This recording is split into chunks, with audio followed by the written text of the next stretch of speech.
I'm walking down the street. I do want to say to Doni and many of you in this room that over a very long career in this city, all of you have helped me and my colleagues tell the truth and to try to tell. I may not look like you and you me, but my head up. I'm from South Carolina, so I just Got it. What does this event mean to you, Miss Peggy Morris? Oh, my heart. Happy 20th anniversary. My heart is about loving up on my sisters. Do you know what it feels like to have your sisters in the room? John. and dare to be different and unique. I'm gonna be the best me I can be by letting His glory shine through. I am beautiful, I am blessed, but not just what you see in the flesh. I'm free from people, free from myself. There's a The doctor lived next door to the janitor, to the reverend, and the lawyer. We were together. Now we get so high and mighty that you create stress for your society because you don't like poor black folks either. That's a health problem. Get yourself together so I can stop being taking care of geriatric people and get back to pediatrics. I thank you, Doni, for all you've done. Let's keep doing it all and more. letting His glory shine through. Dare to be you, dare to be me, dare to be different and unique. I'm gonna be the best me I can be by letting His glory shine through. And I dare you, I dare you, I dare you to be you. I'd like to welcome you to the Donnie Glover Show. This is a very special edition. We have to have a very serious conversation about something near and dear to my heart. Let me just read it to you, the official version. Death of 75-year-old man knocked to ground in 2022, ruled a homicide. And this is brother Ellsworth Bey. Police said Johnson-Bey was taken to a hospital with a broken hip where he died in September 2022. Police said the medical examiner's office ruled Johnson-Bey's death a homicide by blunt force trauma. And for those who don't know, he was the head of FOXO, the Fraternal Order of Ex-Offenders. If you watch today's morning show, our regular show at 9 a.m. Monday through Friday, today we talked with Natasha White about the returning citizens community and the impact. One of the things that she said, and this is why FOXO was so significant, so important, that they are, and her particular topic was about those in solitary confinement. Of the 15,000 people incarcerated in Maryland's prisons, some 11,000 have experienced solitary confinement. In the show, we discussed how traumatizing that is and how many were even released right to the streets straight out of solitary. So we talked about the mental health aspect, the impact on not just the returning citizen, but also the community, the surrounding community. So without further ado, we're going to bring forth Marsha G. She's going to help me speak with. How you doing, Marsha? Good morning, everybody. How are you? Yes, ma'am. Good afternoon. Marsha, I want you to, I know this is a tough situation, but we're going to talk with Brother Bey's son, Stokey Cannady. He is a former candidate for mayor of Baltimore City. Without further ado, Mr. Cannady, how are you, sir? I'm fine. Good afternoon. Good Good afternoon, Ms. Morris. Good afternoon. Marsha, you want to begin? Well, I guess we started this morning having a light and airy conversation, and then the realization that there are other things that were going on in our community. And one of them is very near and dear to us, is that Mr. Bey was murdered in his nursing home. And I want you, Stokey, for you to hear my heartfelt condolences for your loss of your father. Thank you. I appreciate you. Thank you. And nobody should have to go through the loss of their parent by murder. And I know this is a difficult conversation for you and your family, but it needs to be understood that the person who murdered your father needs life in prison for murder one. and I stand on that position. I mean, well, I first want to thank you for your heartfelt condolences. I want to thank Doni for inviting me to the show. And to be honest and right, Frank, it's been difficult only because of the love and dedication and fortitude that people such as yourself have shown my father even before he passed away. And one of the things I was concerned about, not just as his son, but as a community, person, to seek justice, right? Because, you don't want the message to be delayed or belittled when it comes to protecting senior citizens or our loved ones in nursing homes. And I think, the bigger argument is that it was caught on film, but how many times had this happened and went uncorrected, or how many truth was not told because there was no alibi or nothing to support it. And, my father's resume, legacy, all speak for itself. I know the criminal justice system is broken. I know that, I feel in my heart that if he was a different hue, this would have got more attention, and maybe the penalty that's being levied against this lady would be more severe. So, I don't want to be redundant, but I think a lot of what we are talking about is a man who lived a life of giving back to his community, regardless of, shortcomings, because we all have those. But I know where his heart was at, and he motivated me and inspired me to want to be involved in my community and do some of the things that I did. So, it's very unfortunate how his untimely demise came about. But one thing I want to make sure is that, he received justice, because what happened to him can happen to anybody. One of the things I wanted to say to you, Stokey, is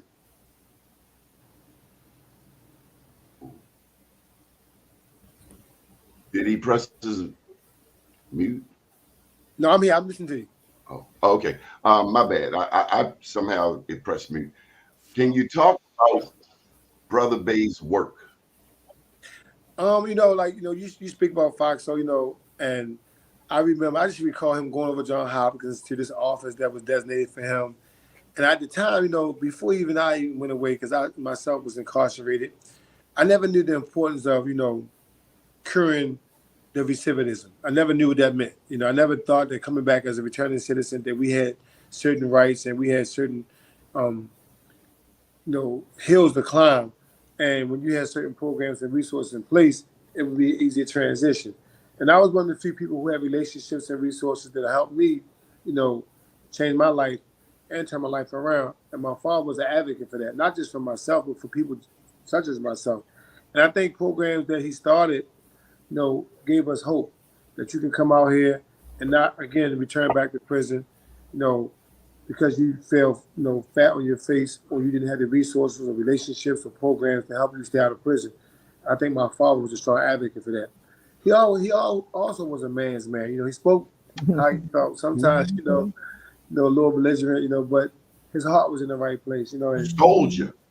And I think, part of his truth made people feel uncomfortable. I remember reading an article in prison with him and former mayor Sheila Dixon, had a disagreement, and she spoke about him in the article, and that meant a lot to me, because at the time she was the mayor, and having her speak about my father, who just was a citizen of Baltimore, speaking out, meant a lot, and I think that, people who have come to know him know how hard he worked for what he believed in, and again, his health got the best of him. We put him in a nursing home where we thought he would get the best care, and he didn't, and they failed us. So right now, I let the legal system do what they do, but I just want to make sure that I play my part and support the narrative of seeking justice, and not just a conviction, but do my best to make sure this won't happen to anyone else.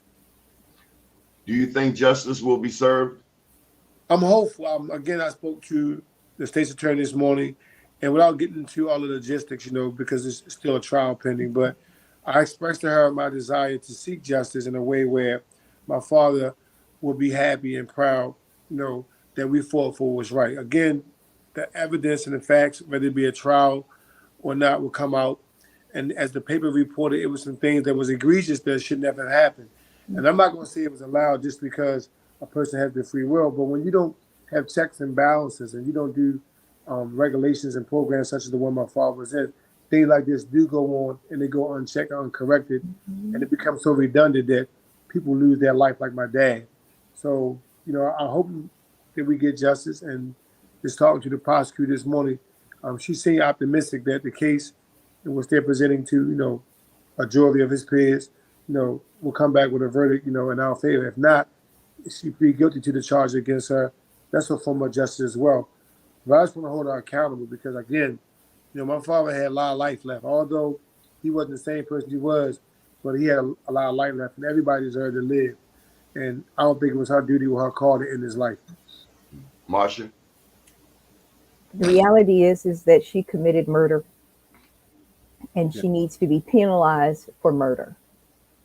And we as a community need to make certain that whatever prosecutors are over that courtroom need to be real clear that our community is not going to rest until that case is set in stone and that person is in prison for the rest of her life for murder one. Stokey, I'm sorry. No, so Ms. Marsha, I think, and again, I don't want to be condescending, but she wasn't charged with premeditated murder. I think, although the medical examiner ruled it a homicide, it's certain charges that represent the crime. And then, like what happened to my dad, I think manslaughter or second-degree murder was the charge that the indictment brought back. And now they're even thinking about a lesser including offense, which is first-degree assault or second-degree assault, which, in the state of Maryland, like any other municipality, they got guidelines. And I think our guidelines is a different reality than what we want in terms of life in prison, And, again, I'm not a demagogue. I believe in God. I believe everybody makes mistakes. I think that we all got to be accountable for what we do. But the way in which she treated my dad, it's hard for me to forget, although I'm trying to forgive because we want to forgive people. But in the way in which she did it, if you read the article, and the way in which she intentionally treated him, I wouldn't wish that on no one, especially no one's parent, because he couldn't defend himself. And again, as a black woman, African descent, whatever you want to say it, to do that to another black man in a facility such as the one he was in, knowing that he was already alien, to me was like, making matters worse. And again, ultimately, it caused his untimely demise. So I would, let the court deem what they think appropriate for our sentencing. I just think that 3 years in prison is like almost like still in the car. Like if that's the case, if that's the message we send to our community, then we're in trouble. What if he were white? So that's what I said, Doni. I said if it was a different hue, I told her that. I said if he was in a different hue, maybe in a different county, and in light of all the things he's done, I think his legacy, deserves a more appropriate conversation on what type of sentence, not just because of his background, but I mean, like the fact that he's a 75-year-old man who had a life.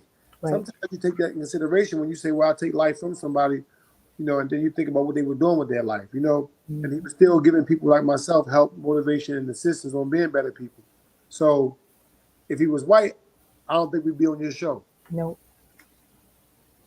No, it wouldn't be an issue because that community would make certain that they stood outside and did whatever needed to be done to make certain that this woman gets the right verdict. Right. And the reality is that it's murder.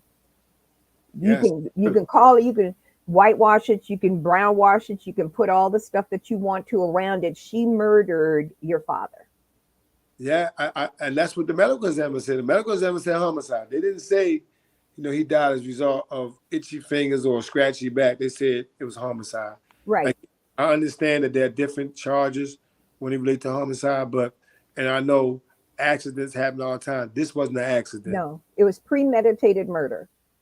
And sometimes, and again, I say all the time, if you drop an infant on the concrete, you're not saying you want them to live. You're saying you want to hurt them, right? So if an elder person get knocked down, you know how much damage that could do. So I look at the mental capacity, the thoughts that she took into how she treated him and threw him down. Then, from my understanding, looking down on him after she threw him down and broke his hip. So, I mean, it was egregious. But again, me focusing more on justice and making sure that this don't happen again has a lot to do with the message that this verdict sends to the community. Because if we're allowed to hurt our senior citizens and then kill them and then get a slap on the finger and then walk around after that with no consequences, then I just feel sorry for everybody who put their family into a facility such as the one my father was in.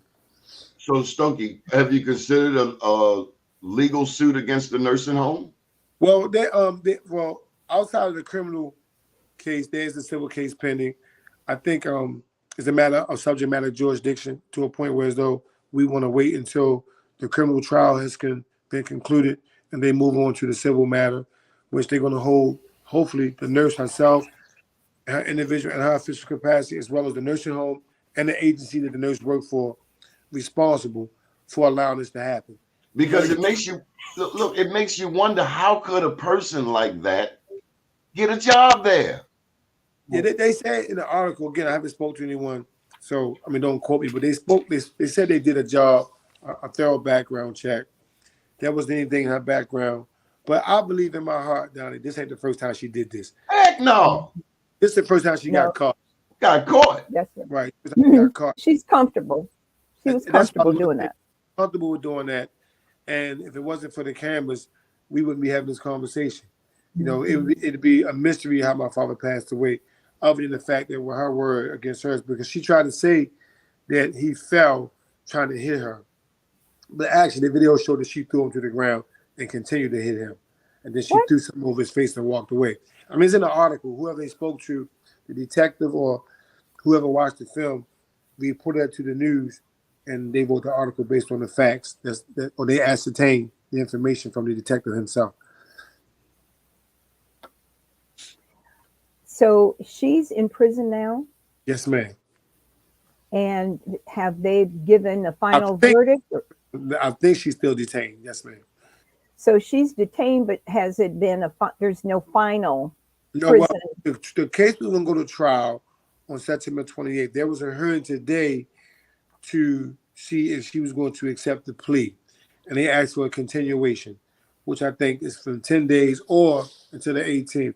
And during the time that they have requested, she's going to just go over the plea with her attorney to see if that's in her best interest. If not, they're going to have a scheduled trial date, I think, that starts about September 18th.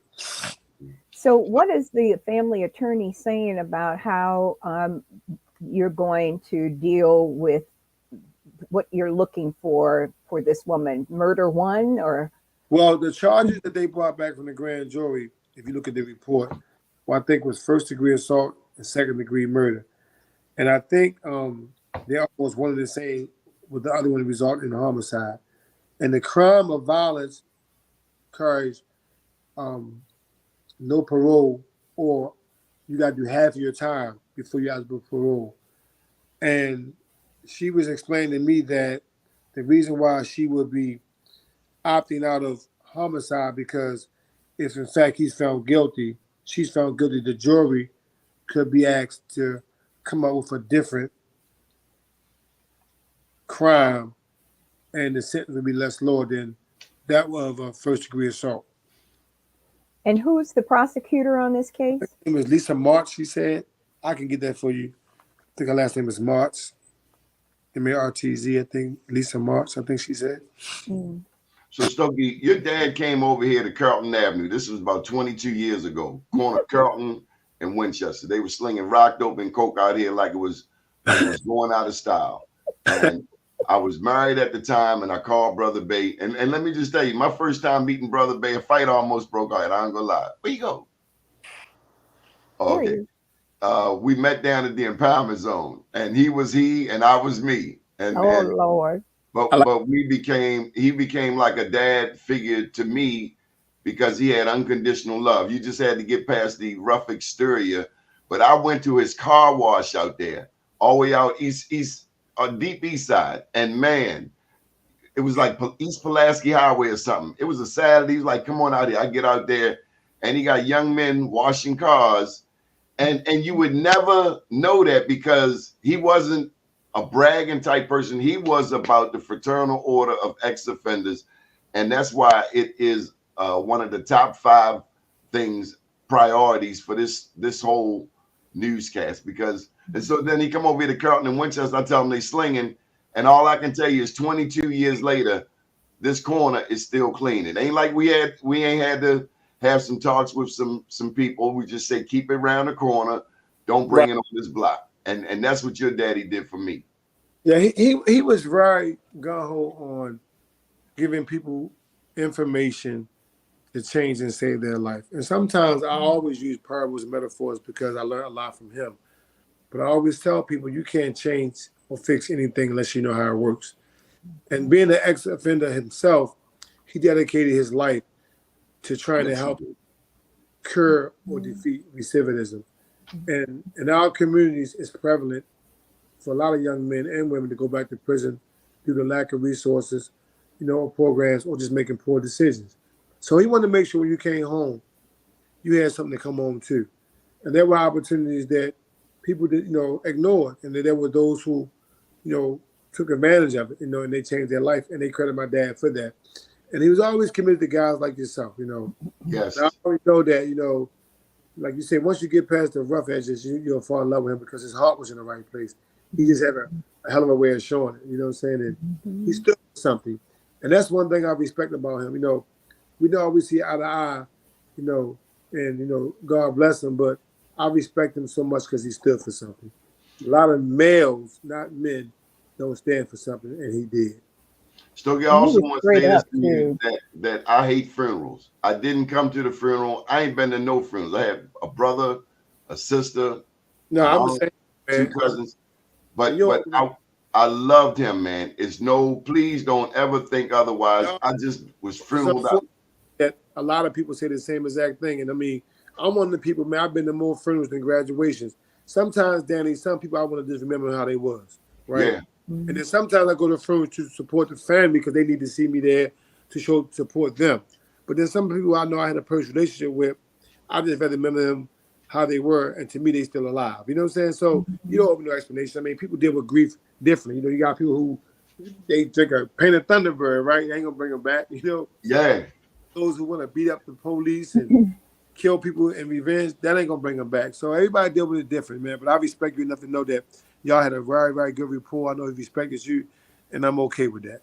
He was like you said, a man's man. Yeah. You could call him, and man, what I love was how studious he was. He told me he hung out with Malcolm X. I'll never forget that. See, I think he said that to me one time before too. That was somebody, that was a mentor. He named my brother Malcolm after Malcolm X. You know what I'm saying? And I never knew that until, a few years ago. And he named me Stokey Carmichael after, the black actor Stokey Carmichael, although my mom gave me a different name. But he was definitely on black empowerment. I didn't know that. Exactly, yeah. So, my first name is Carmichael, but my nickname is Stokey. My mom and him battled about how to give me the man's name. So she said, well, I'll tell you what, let's give him his last name as his first name, and then give him his first name as his middle name. So that's where I got Carmichael Stokey Cannady from. But it was, I was named after him at first, Ellsworth Johnson. And then some kind of way my mom got mad, I guess back in the 70s when you was a very grudgy parent, you changed people's name around and make the dad mad. I don't know what. But he named me Stokey Carmichael. No, I think he wanted to name me after, my mom wanted to name me after him. I think he wanted to name me after Stokey Carmichael. So I think they compromised. So Stokey, I gotta ask you this. When Freddie Gray happened. Yes, sir. What did you do? How did you respond? What was your, because I met that young man. I'll never forget that young man. It's so funny. I tell people this all the time, man. Again, I try to be very respectful of the political spectrum or arena that we live in, because some of it doesn't represent us. It represents the cycle of redundancy. And when you call those people, they never answer, and you know it anyway. And there's a story about Malcolm X one time. They said, and I quote, the FBI was investigating Muslims for a rumor of someone about to assassinate the president, and they went to Malcolm's house and they asked Malcolm, they said, well, we know you're the leader of the Muslims, and we got evidence, information that someone is going to try to assassinate the president. And we want to know, do you know who he is? And if you know who he is, would you tell us who he is? And Malcolm said, well. Deep discussion, Marsha. It is a deep discussion. And, I think the big discussion here is that, I'm a senior. I'm 72 years old. And so when you sit down and you say 71 years old, I'll be 72 in March. And, what happens if I end up going to a nursing home?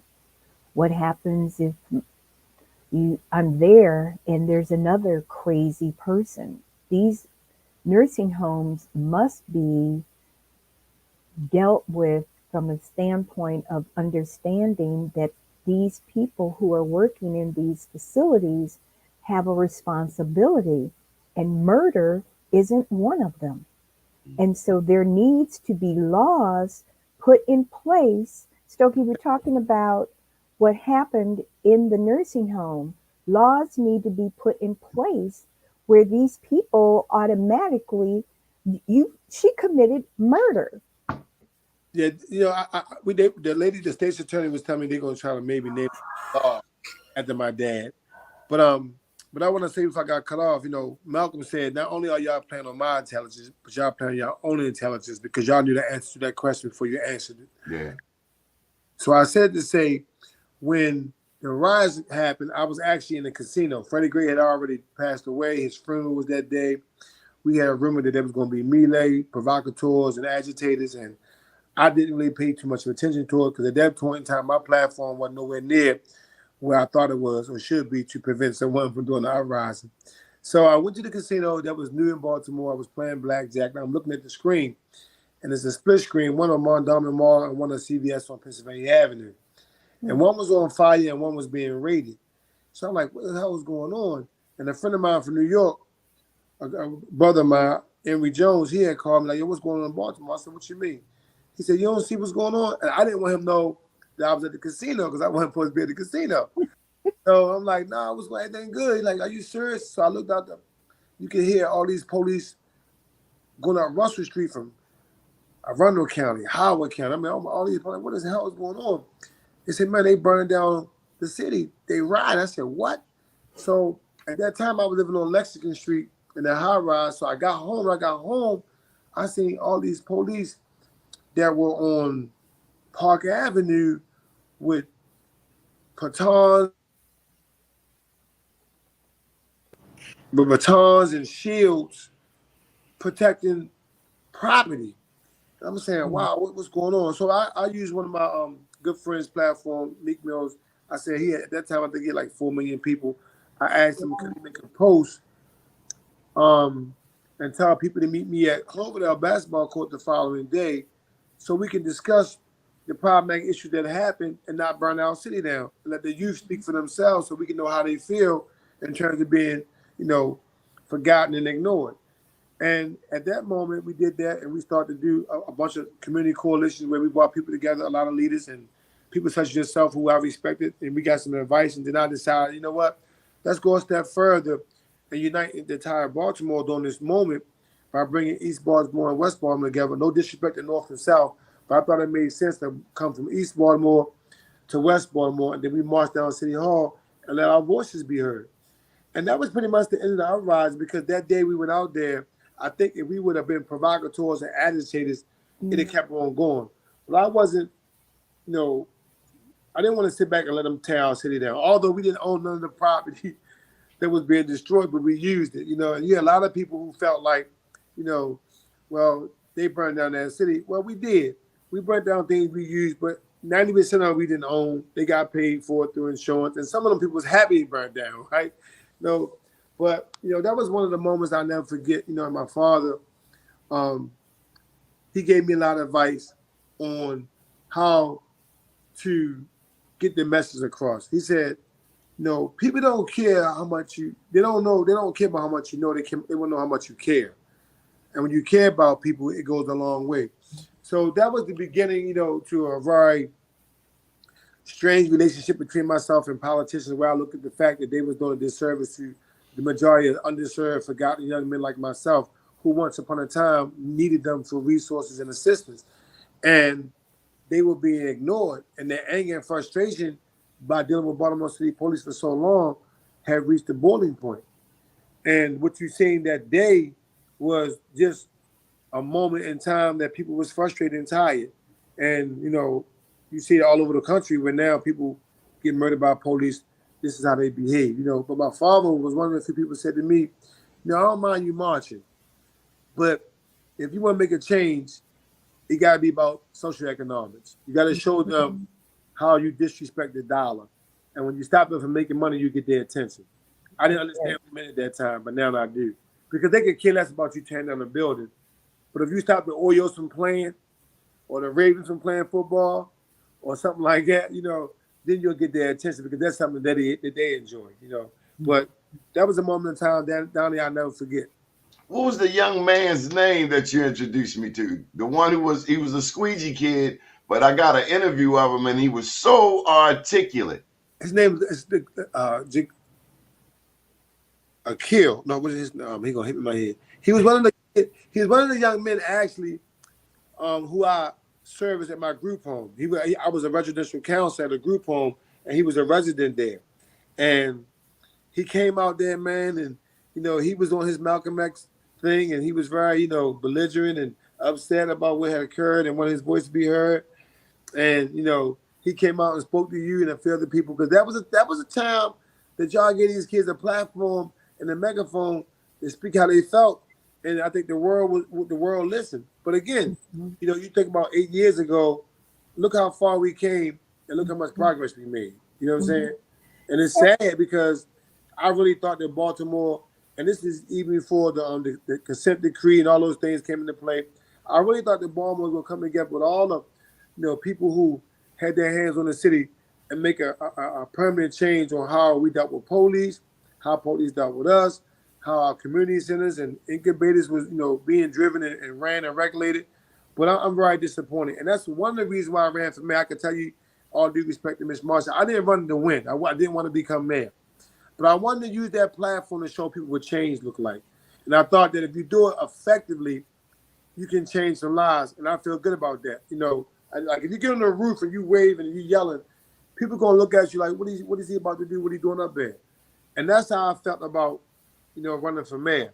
They see me up there, they're going to try to figure out what am I doing up there, you know, and why I'm there, you know what I'm saying? And I think I answered those questions, but for the most part, it was not to become elected official more than a change agent. I'm happy with changing the narrative and giving people hope and inspiration on what it feel like to change your life around and walk in your purpose and follow your passions, and I did that. How would you advise the city hall today?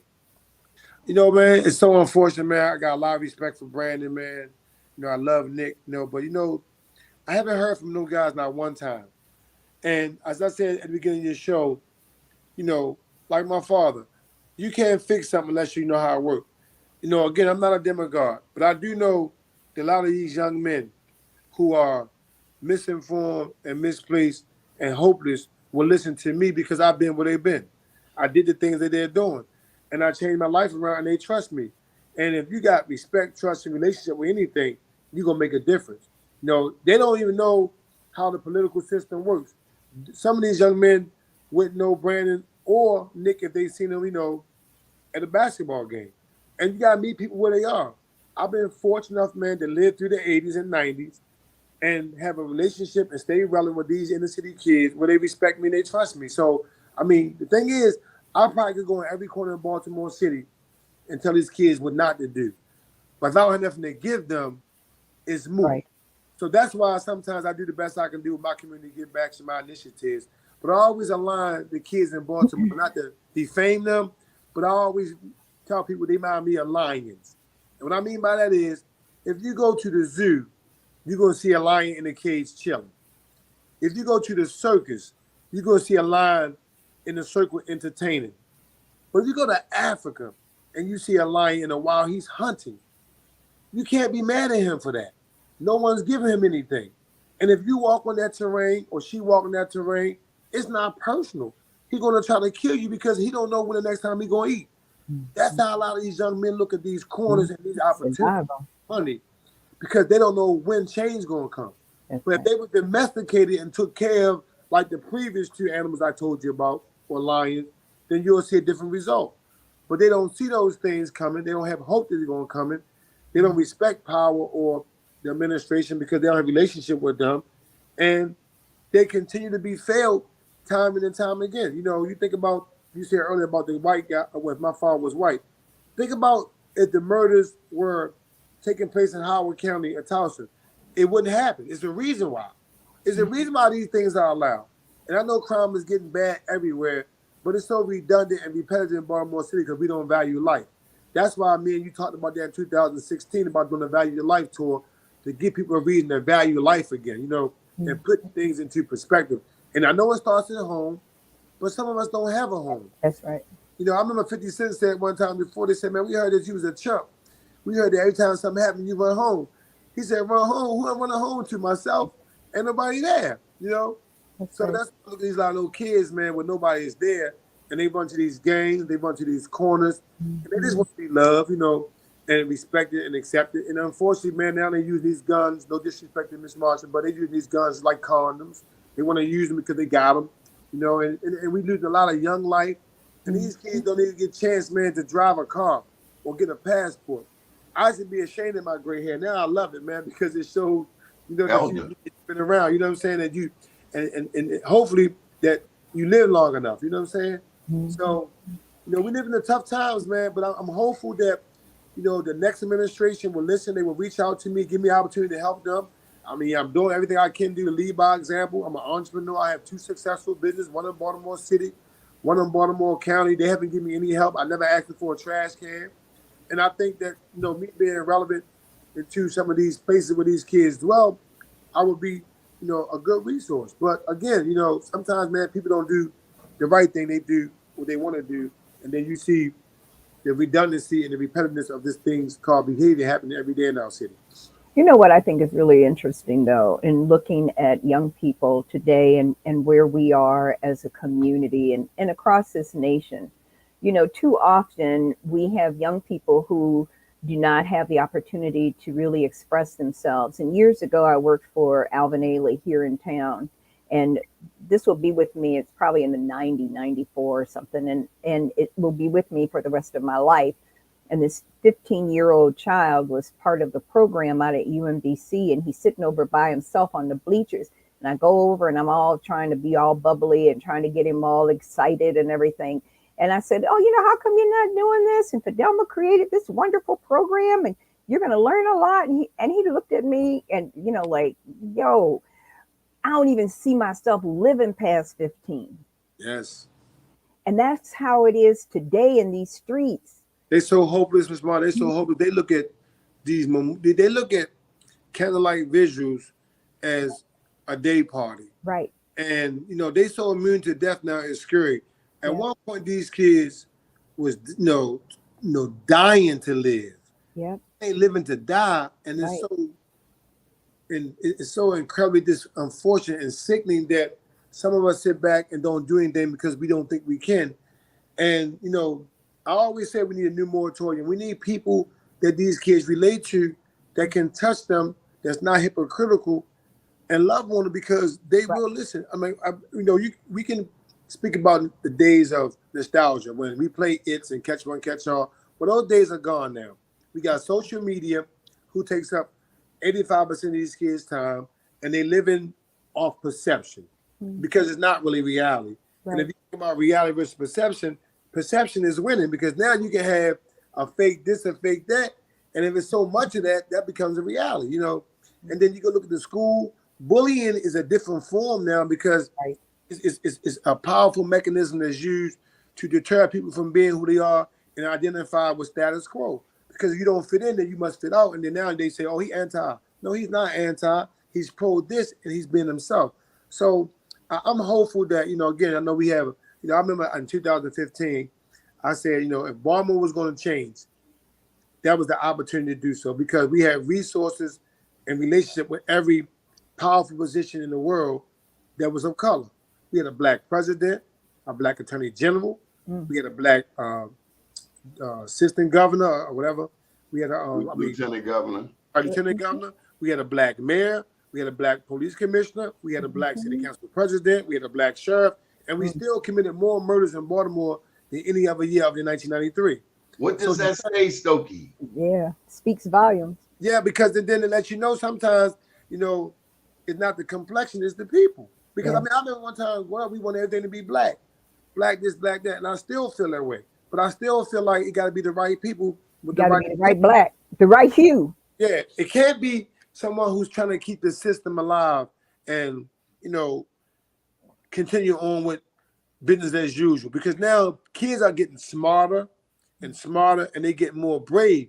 And I remember a time where, you know, when we would get, you know, the Sunday passes on the bus and travel all over the city. These kids don't recognize the Inner Harbor as being a place of premier experience. You know what I'm saying? We don't go down there unless it's something going on. I know we went down there every 4th of July, you know, or every Easter, but that's, you know, have been wharf. These kids don't even have an opportunity to go anywhere and be proud of the city they live in. We do have new recreation centers, and I applaud, you know, the administration for doing those type of things. But I'm asking you, how many of these kids actually now still have the attitude and aspirations of being an NBA basketball player? Mm-hmm. Some of those goals now are so far ahead. I was telling a good friend of mine the other day, you know, I'm 53 down here. I don't know how to get into astronaut school, right? How do you get into astronaut school, right? You know, like, you know, we don't see a lot of black baseball players because we don't have baseball fields that these kids use. We don't see a lot of black soccer players because we don't see these playing. So you can't say we don't have things and you're not investing to these things. Right. And when you invest in these things, you will see the results sooner or later. I mean, you look at the police budget. Last time I checked, it was $500 million. Well, if me and you fix the problem for free, that doesn't justify the spend. At all. So they're going to say, well, hell with Stokey and Doni. I mean, with the police department, we got Stokey and Doni. They did it for free.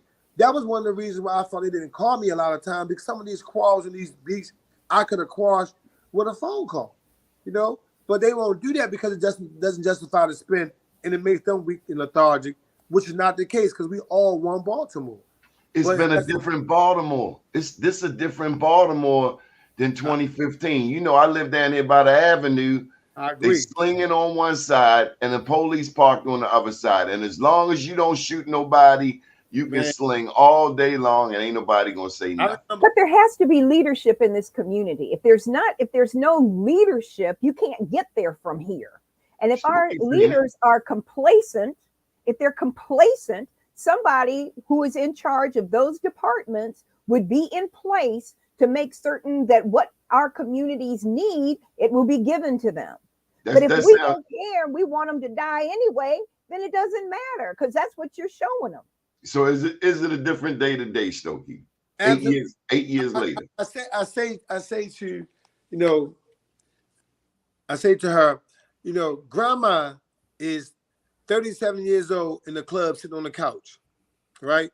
Grandma not 67, 70 sitting on the step doing somebody's hair no more. Those days are gone. So grandma now has a 15 or 16-year-old daughter who has a child. Yep. And they all live with her. One household income at the average of $12, $13 a month. The rent $750. They might get food stamps, and they're struggling.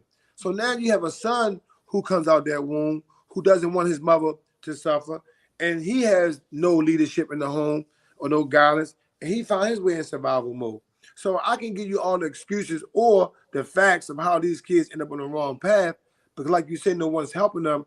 But it's difficult for a young lady or even a young man to be in a position of leadership when no one respects them. Right. Because that means that your cry will fall on deaf ears. And I'm saying we are in a different place. He spoke about the police sitting on a corner, allowing these guys. And I think they're thinking that because of the consent decree said you can't violate a person's constitutional rights, they're being allowed to do this.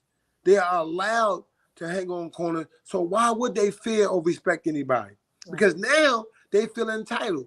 Now with the marijuana laws change and things of that nature, you know, which I know that's a different conversation. But when you allow a criminal to feel comfortable, he's not going to respect anybody. It's like you say, I'm going to give you a free bag of chips. Then I'm going to give you a free soda. The next thing I want is a sandwich.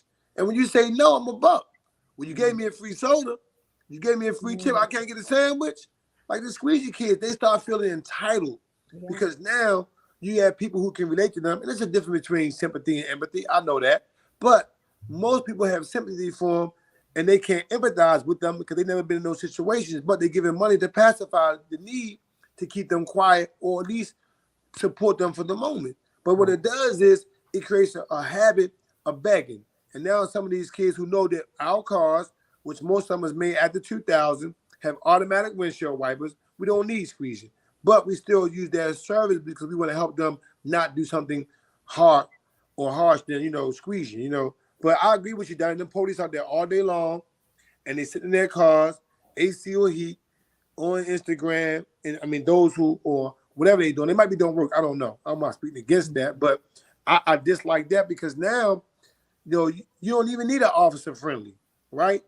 You got an officer mind his business. So now it's like, okay, what do we do? It gotta start at the top.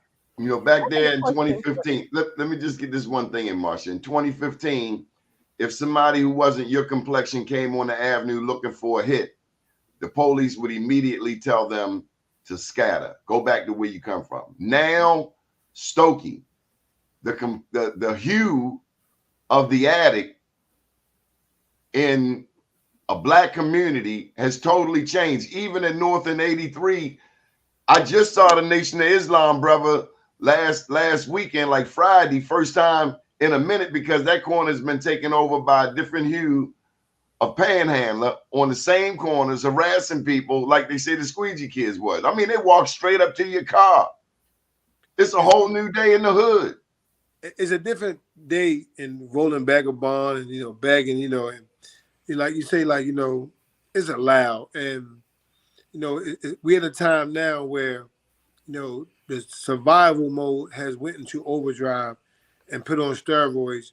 And now the guys out there who feel entitled to be out there, who doesn't own the corner, who doesn't own the block, but feel as though they do.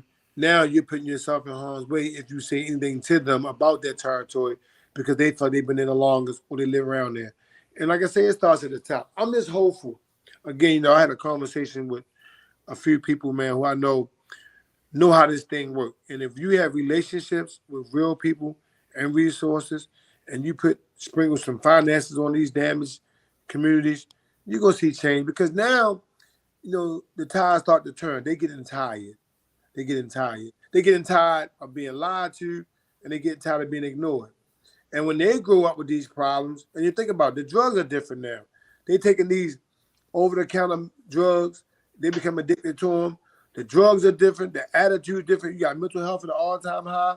That's never been addressed, So you're dealing with an abomination of issues, man, that is real catastrophic because now you're dealing with a 15-year-old child that has the mindset of a Vietnam veteran. Yeah.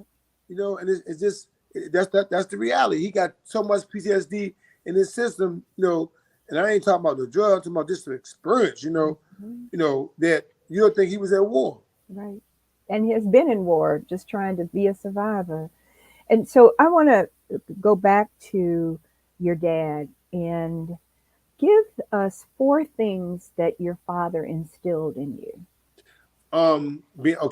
First of all, reading. Reading is very essential. He used to always read and tell me read the dictionary because you can't define things you'll understand. So I want to understand the English language to a point where as though when people use words against me, I can know what they meant, educate myself, And like I say, read the dictionary, always big on education, He taught me how to be a better father.